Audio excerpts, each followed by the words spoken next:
Validating yourself.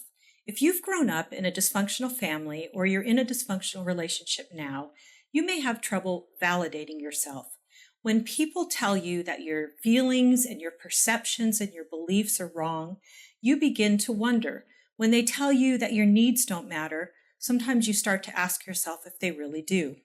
Well, James, in the letter that he wrote in chapter 1, 5 through 7, talks about the man that comes to God and asks for wisdom. And if he comes doubting and not really believing, that he's kind of like that wave that's tossed about by the wind that just goes back and forth, back and forth. And I think about like a rag doll. If you were to throw a rag doll into the ocean where the wave hits the shore and the wave pushes a rag doll up and then pulls a rag doll back, pushes it, pulls it back, that when you doubt yourself and you can't validate yourself, that's kind of like how you are. You're this wimpy, limp, wet rag doll that's just pulled back and forth by whoever you're with, who's ever around you, whoever's telling you what they think and believe is true. So when you're in that situation, how do you get to the point where you can validate yourself? Validate means to tell yourself, it's like saying, this is true, this is right. Now, I'm not talking about absolute truth, saying, oh, I can decide if there's a God or not. But technically, we all get to choose whether or not we believe in God or what we believe or what faith we have. But I'm talking about your feelings, your needs, your perceptions, your experiences, your beliefs.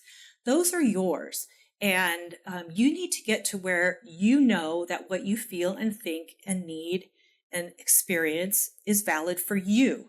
So how do you do that?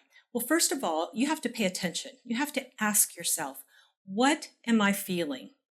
What am I thinking? What do I believe? What is my opinion about that? What is my perception? How did that happen? How did I experience that? Was that okay for me? Not okay for me? Was that hard for me? Did that help? Did that make me doubt myself? Did that make me feel better? Did I like that? Did I not like that? What do I need? What do I want? So first of all, you have to ask yourself and pay attention. Pay attention to all of those things that are happening with you. Some of us have gotten so used to not even paying attention to what's going on with us that we honestly don't know. It's not even a question of not validating ourselves. It's a question of, what is it? What do I think and feel and believe and need and see and perceive? The second thing, after asking yourself and paying attention, is to accept that your feelings, your needs, your thoughts, your perceptions, your beliefs, that those are valid for you, that somebody does not have to agree with them for them to be okay, but they're yours. And you have to be able to truly accept. Accept means to just grab onto that, believe it and know it, to accept that you have a right to think and feel and perceive and believe what it is that is right for you. The third thing is when you're having trouble figuring out what those things are and you're not sure when this particular thing happened, is that normal to feel that way? Is that not normal? Is that right? Does that seem extreme? I mean, when you're just doubting, like, am I okay? Am I not okay? Does that make sense? Is that reasonable? You need to find a trusted source, whether that's a counselor, a friend, a family member. If you have a really close relationship with your spouse, although sometimes they can't be really impartial. So it's best that we ask somebody who knows us and who we believe is healthy and will be honest. And you could say to that person, this is what happened. This is what I saw. This is what I felt. This is what I think.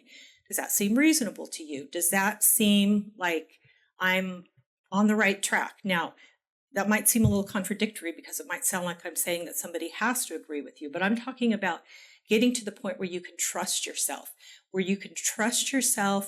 to feel that and experience your own thing and feel like, okay, I'm all right, and not to just doubt. So get that validation from somebody that you trust. The next one is equally as important. When somebody's telling you that your feelings and your thoughts and your needs and your beliefs are not valid, then you can't do that for them. You have to look at other people and recognize that every single person has a right to their own feelings, their own perceptions, their own experiences, their own beliefs, their own thoughts, their own needs. So it isn't okay for you to tell someone else, no, that's not okay, you're wrong, because feelings are not really right or wrong. And there's a lot of things that are absolute truth. There is a God, whether you believe that or not.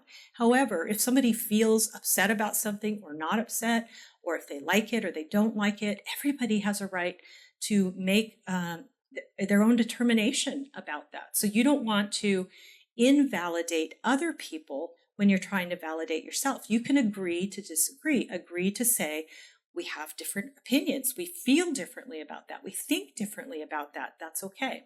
So accepting that right for the other person. And then the last thing is, as you're growing in this, as you're being able to pay attention to what's going on with you, to accepting that you actually have that right to feel that and to think that and believe that and need that. And then to learn to step out and get validation so you can grow in the ability to trust yourself. Accept that other people also have the right to the same thing. And then finally is to learn to use self-talk. Self-talk is what's going on in your head. You can change the way that you feel about, not the way you feel, but change what's going on with you by paying attention to your self-talk. So when you start to doubt yourself and say, oh, am I okay? Should is that really okay? Is that not okay? You can use that self-talk to say, hey, I have a right to feel like I feel about that. That was my experience. That didn't feel good. You use that self-talk to remind yourself that this is what's going on with me. Now, remember, you don't have to, just because somebody says it doesn't make it so. It's just an opinion. So you would have to agree with what that person says before you would have to take on that what that person is saying is right for you. Here's a scripture from David that kind of illustrates this. It's Psalm 3, 1-3. Lord, how many are my foes? How many rise up against me? Many are saying of me, God will not deliver him. But you, O Lord, are a shield around me, my glory, the one who lifts my head.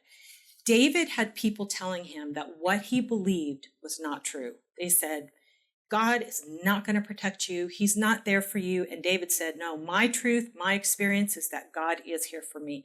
I'm going to hang on to that. So David did not let the words of other people make him doubt his own beliefs, his own experience of his relationship with God. He learned, in spite of what other people were saying, to validate himself. I'm saying to you that even if you can't do that now, you can learn through these steps how to validate yourself in all areas of your life. So I'd like to thank you for watching this video on Change My Relationship. I hope you'll look at my YouTube channel and watch more, and please pass these on to your friends. I'd really appreciate that. That would be awesome. Thanks.